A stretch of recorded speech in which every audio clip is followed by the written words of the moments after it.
Good morning, this is Foreigner in the Philippines.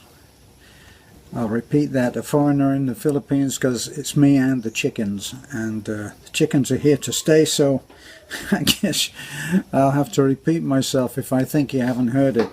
Well, this chat is about the recent request that we had from a couple, and the man is suffering badly with apparently with gallstones, and he needs an operation, and he's been quoted 150,000 pesos.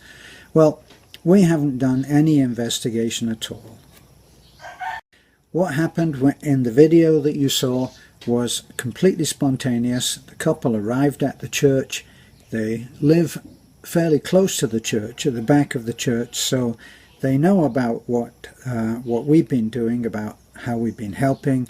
They see the house going up that's for the pastor. They see the work that's going on the church from other donations. Let's make that clear.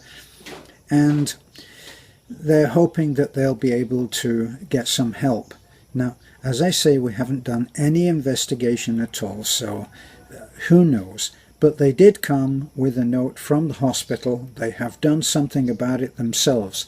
Now, someone has suggested that there's been a recent release in medical health budget by the Philippine government, which we know nothing about.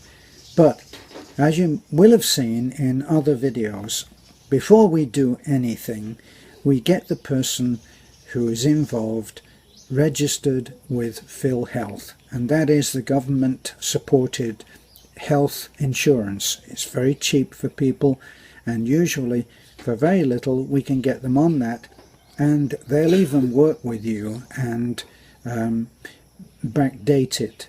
Okay, so it's not like an American health insurance thing where they are very, very scrupulous about everything. Okay, so we assume, we take everything on its face value until we find differently, and we're still have to admit that we're still smarting from our recent mess up, which has created so much bad feeling and ill will and problems. And don't even have to mention, well, Nisa took it right to the edge the night before and then said, not gonna do it. This is after she's got a new house and after she's got a lot of different perks.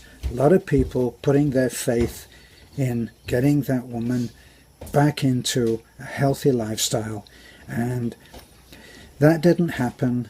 And then there was other stuff that went on that has certainly split many relationships, and nobody's won on it. Okay, so we're kind of smarting on that. So I made the suggestion just off the top of my head that when we were actually in that video, I thought maybe there is a way that we can handle this so that there isn't a future mess up. Let's assume for a moment that the figure that they've been quoted is true. Now, we know from experience with the Nisa debacle that the price that is quoted in the beginning is not the price that's going to be the one, because there are different kinds of charity perks that you can get, refunds, discounts, and so whatever may be quoted at the beginning is the off the head, that's the price. So then you get different refunds and make it possible to get the price down a great deal. So it's quite possible that we may be looking at 70 or 80,000 pesos. Now, bearing in mind that what we learned with Marifi's mother was that when we spoke to the surgeon, when we were actually getting ready to pay, and the surgeon was standing there by the cash desk, and I said, you know, this is an operation that's being done by donation from money in America, and it's really a charity thing. is there any way that you can give us a discount? And she said, actually, it should have been 150,000, but we've done it differently so that we know about the situation. That's what was said. So if that's the case, and we paid, I think the final bill was something, it was under 100,000. So that's what we paid. Well, if it was under 100,000 and the surgeon was saying that it should have been 150,000, then maybe what we're talking about for this gentleman might be closer to 100,000 too. Now we would obviously go first, straight off, we would go and have a look at the hospital. We'd go and talk to the surgeon. We'd go and have whatever test would have to be done, which would be fairly low cost. So we'd find out for ourselves what the situation was. It's not like that situation. It's not like we are asked for X amount of pesos for an operation and we go to the cash desk and pull out that money and hand it over. That's not how it's done. So my suggestion was that if we can have the serious donors who are able to contribute, and not everybody is, and we understand that, and we don't ask anybody to do what they can't do.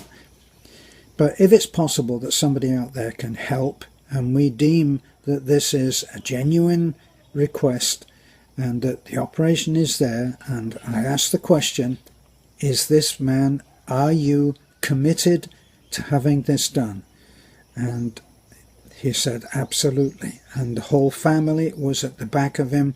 There were no religious we tried to learn from the last situation, okay? We didn't want a pastor coming up in the Aspidestra cult and saying, well, I'm sorry, no, you can't do this. There won't be any of that. So that side of it is fairly cleared, we hope.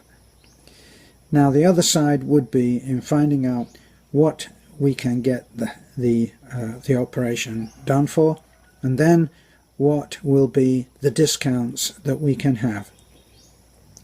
For my easy math, all right, let's say that it was 100,000 and we can get 4 people to pledge 25 each. So 4 people, A, B, C, D, E. You would say, yes, I pledge that money. And then so we would get the first pledge would be 25, and then the second pledge would come through 25, and the third, and now we would know that we were in the business of getting it done. And then the fourth would come 25. Once that happens, once all of those pledges are in, and we know how much the operation is actually going to be, as near as we can possibly do it, and we have the agreement of the people who are gifting that money to us to do as we see fit, we would then ask the donors, sorry, the contributors, if, say, we've quoted 100,000 and it comes out to 80, the 20 will go to another worthy cause. It does not go to the person as cash in hand. It goes to another worthy cause, and that would be the condition that you would be gifting the money to us. So we got that cleared up because that became a bit of a mess in the NISA thing. So with that cleared up, we are now looking at going ahead to see if we can help this person. And I see that there's already been action from those bottom feeders.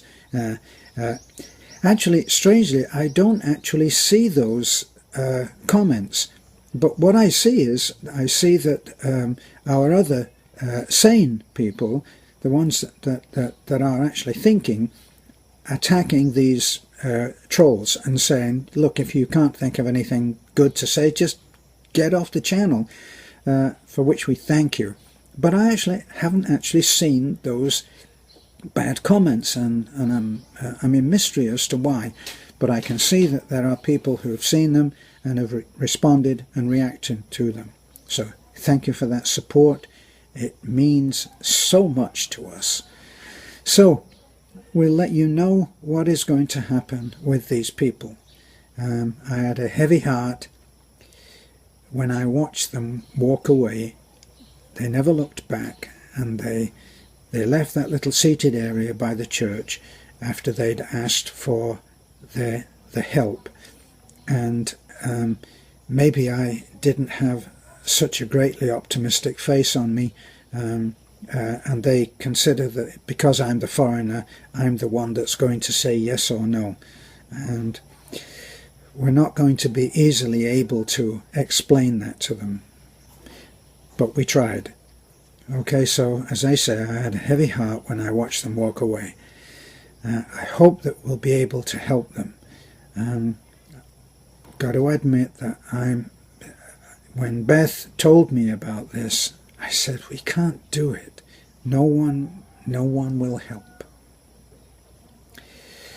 Well, I hope that someone will help.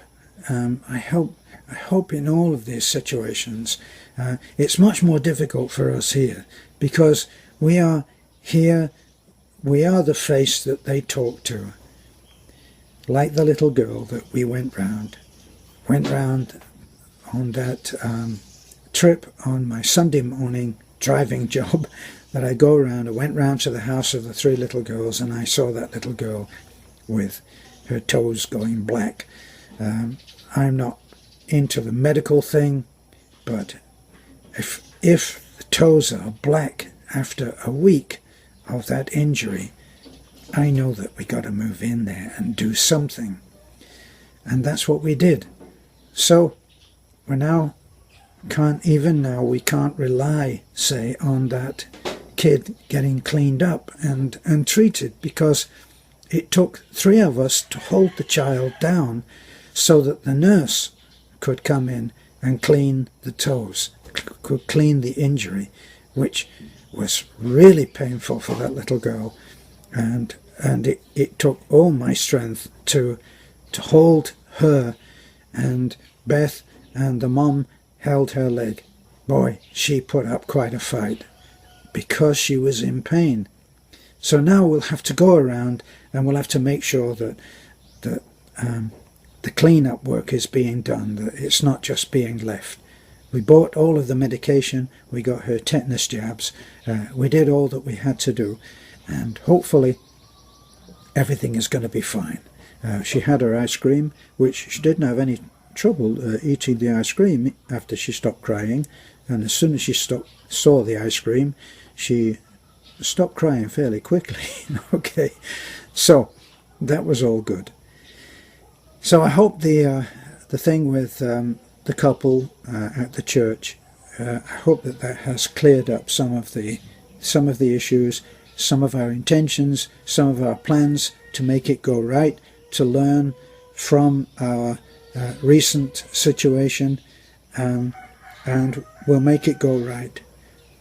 Hopefully, if there is any help out there, and we understand very much if everybody is thinking, oh God, not again.